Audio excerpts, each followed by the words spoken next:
The biggest debate between Real Madrid fans and maybe even the Real Madrid coaching staff is who's gonna be the starting midfield. Who's gonna play this role? Who's gonna play that role? I'm seeing more midfield combinations than the Kardashians. And that's why today I'm gonna be deciding my number one midfield combination. And I'm of course gonna be ranking them as well because I have a few of them. But before we do that, of course, like, comment, subscribe if you like the video. If you don't, like it as well, please. Like, it helps so much. But before we get into the midfields, I'm not gonna include Eduardo Camavinga, even though he has had a pretty good preseason. I'm just not gonna do that because then we would have like 50 million other midfield combinations, and that's, you know, already with a lot of midfield players that we have at the club. And another requirement I have is that I'm not even going to be looking at any midfield combinations where this guy isn't starting. For me, Jude Bellingham is the number one player at Real Madrid. I don't care about Mbappe, Vinicius. If it's not Thibaut Courtois, it's Jude Bellingham. But I don't like to include the goalkeepers with the players, if you know what I mean. Jude Bellingham is going to be in every single one of these starting midfields. If you don't like it, click off the video. Honestly, I couldn't care less. Jude Bellingham is the number one starter in this midfield. Let's get into the midfield combinations. Before I reveal them, I'm just going to tell you, this is about to be a little bit crazy. I know some of these don't make sense, but I genuinely scouted Twitter, Instagram, like conversation between Madrid fans, social media, TikTok, everything on the most voted and liked and seen midfield combinations, and all of these, apart from one, which included Camavinga, but as I said, I'm just not going to do that. I'm not going to include Camavinga because I don't think he has a spot in the starting midfield, okay? Let's get that straight. So there is 6 different midfield combinations. Why don't we just start from the first one? I think I've seen this one, you know, not as quite as much as the other ones, but I did see this a lot because some people are saying that Valverde and Bernardo Silva, you know, they do kind of the similar things, but they can be influential on the pitch together, as we have seen, for example, in the game against Schalke. And then Jude Bellingham, which after he came on, he didn't play with Valverde and Bernardo Silva. And I just have to, you know, ask a question. Are we really going to rate Valverde and Bernardo double pivot on 45 minutes of football against Schalke?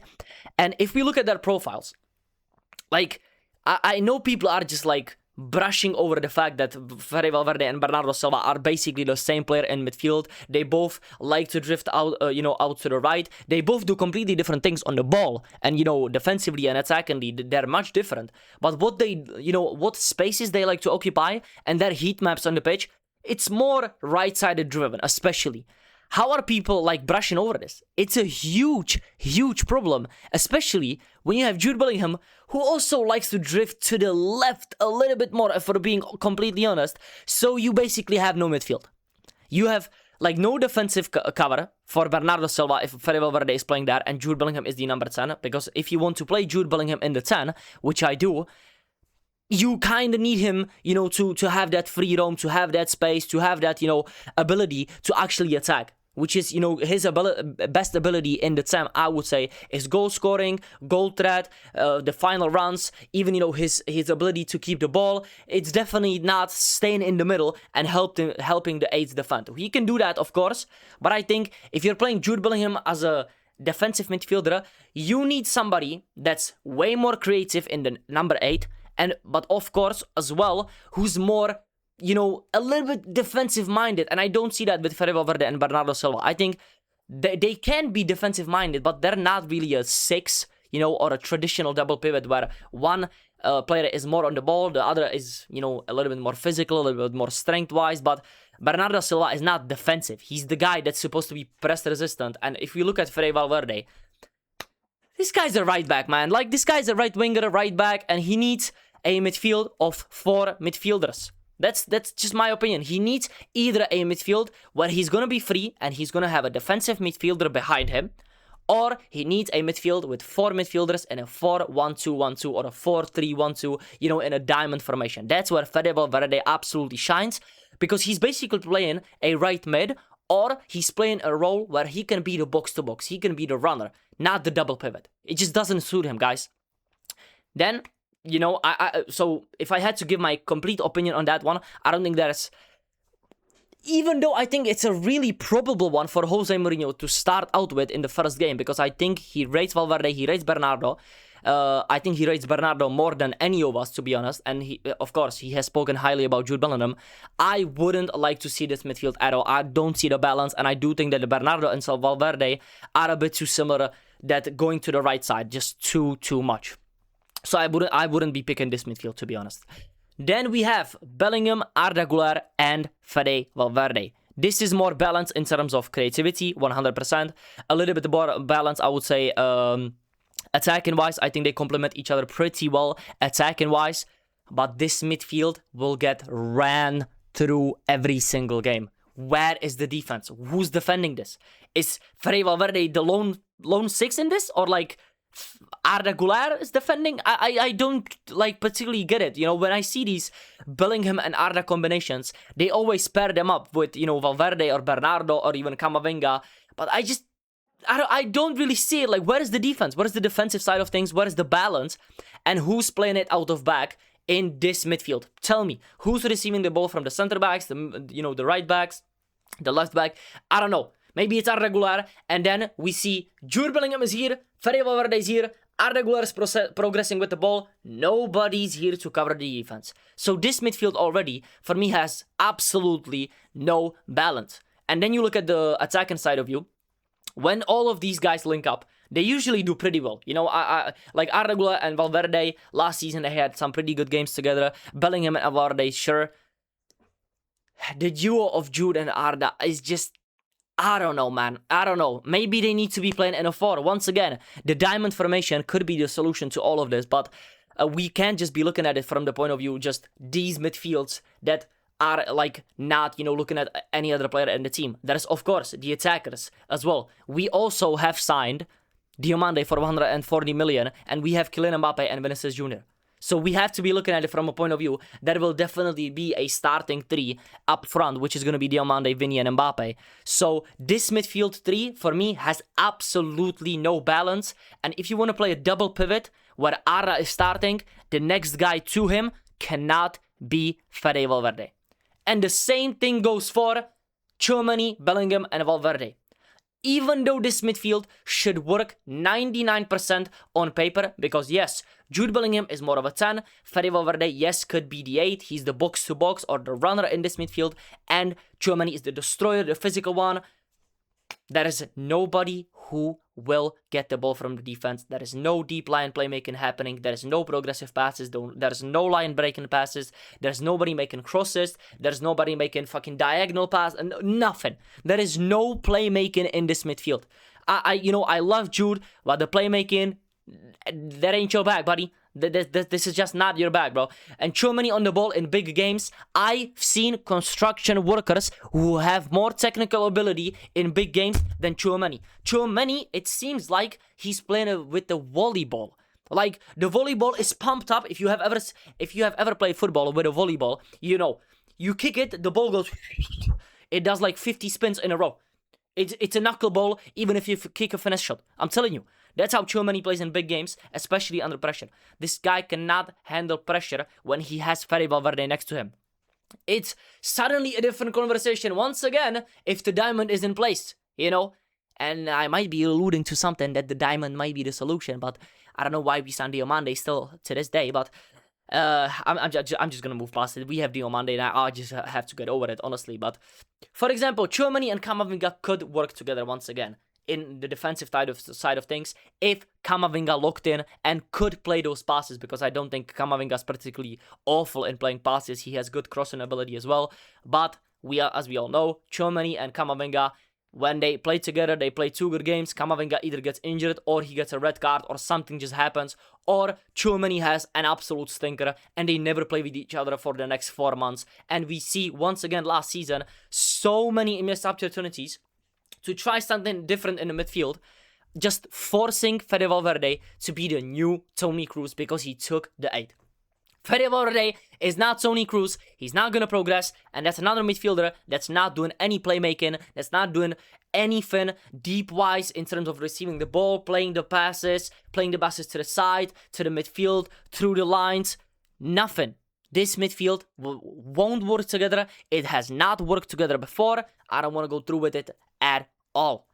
Now, I think this is the first midfield I'm actually gonna, kind of consider. I see the balance a little bit more. I see the defensive side of things. I see the press resistancy. I see the keeping of the ball. And I see the calmness in Bernardo Silva. And then I see the attacking threat in Jude Bellingham, who can also help back, but doesn't have to, because we have Tchouameni to be the, the anchor, basically. I just don't know about Tchouameni and Bernardo together because we have not seen it yet. It just might be the case once again where I'm thinking, oh yeah, Tchouameni and Valverde, they can complement each other. Well, as I said before, I see Bernardo as the more calm profile in this system, and next to Tchouameni, of course. But what if they just don't work together? I haven't seen it before. I have no, I just have nothing to go off of in this midfield.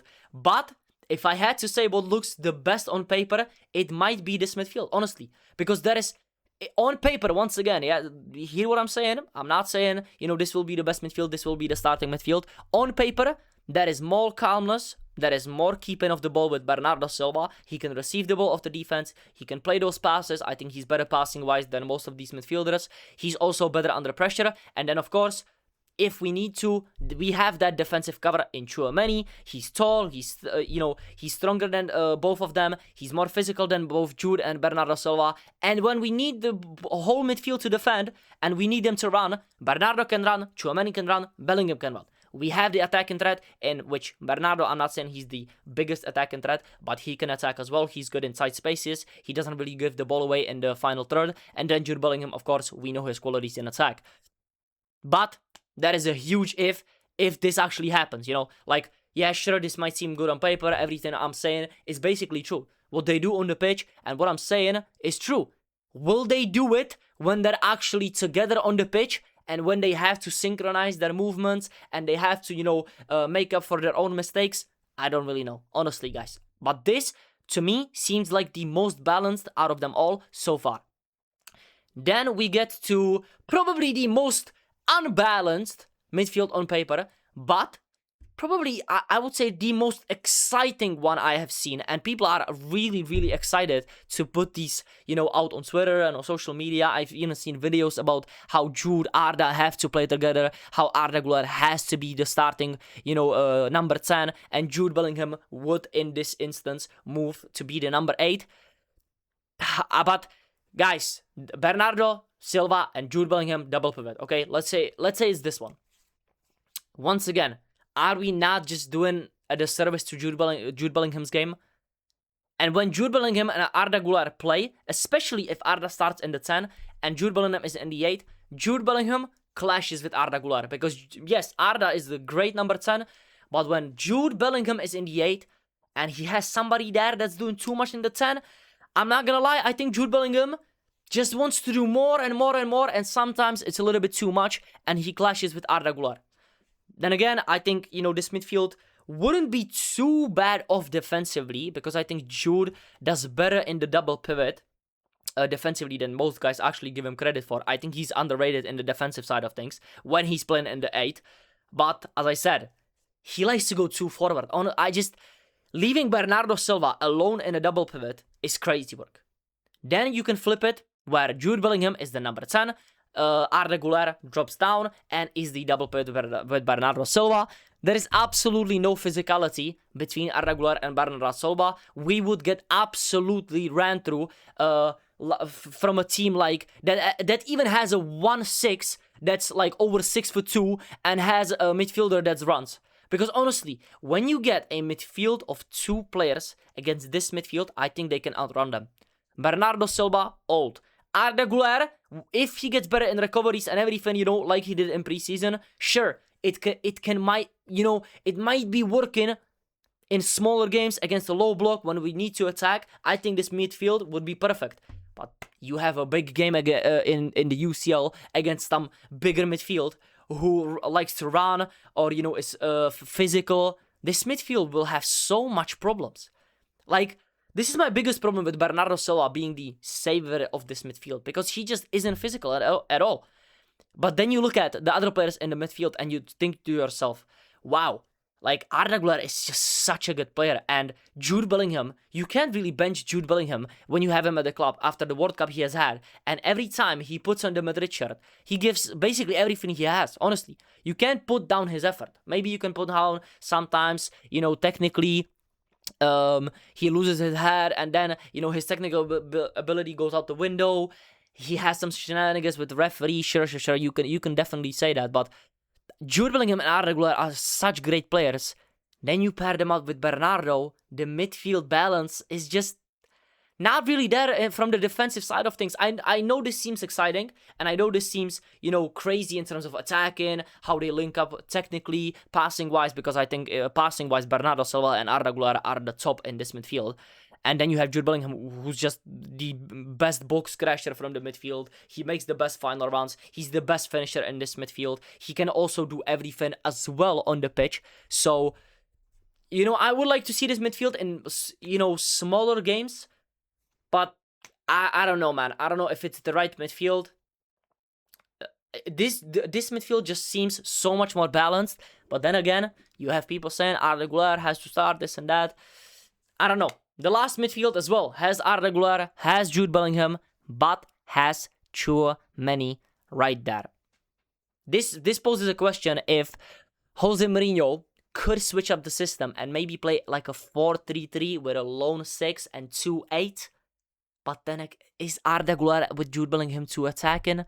Is Tchouameni good enough to play the lone 6, where you have to play with the ball a little bit more, because when you're in a double pivot, one of the guys can, take some of the ball playing ability, and the other guy can have some of the more defensive actions and help out with the defense. Sure.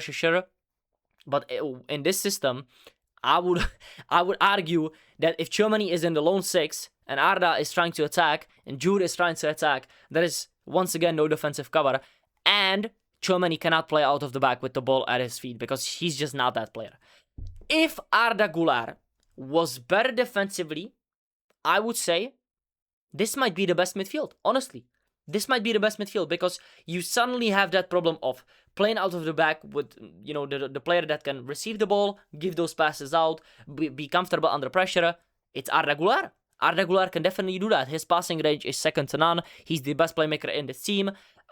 So, why not try him in this position? And I think Arda Güler in the 8 always gets hated for, especially for his defensive ability, physicality, and, going back. Sometimes he just forgets himself, goes into positions like almost drift to the right wing or drift to the 10, to the left wing a little bit too much.